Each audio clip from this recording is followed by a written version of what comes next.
Oh, this for another show. Yeah. Why do we have 5 fingers?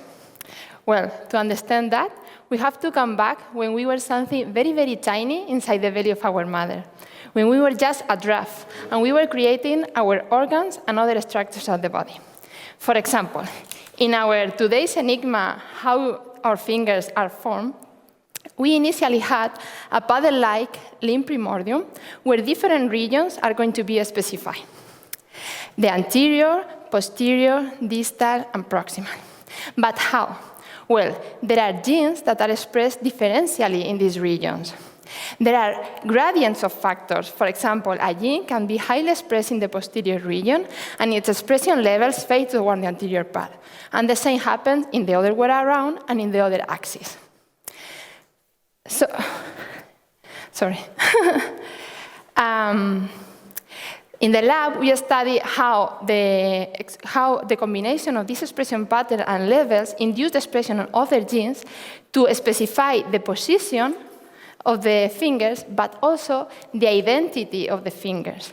So in the regions where the fingers are going to be formed, there are cartilage condensations, and in the interdigital space, the cells will die, transforming a paddle-like limb in a real hand.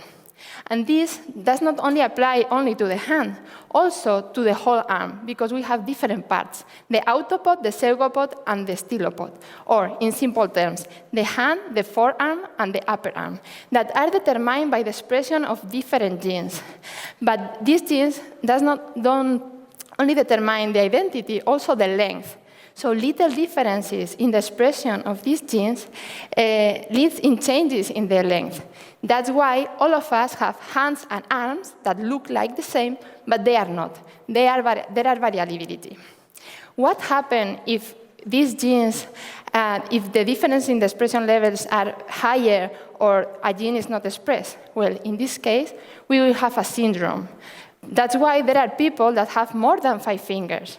There are others that have few fingers, or only 2 or 3. That is not a problem at all. Well, maybe for children and for me, because it would take me ages to add and subtract counting only with 3 fingers. So, in conclusion, to regulate correctly your genes, to high five. Thank you.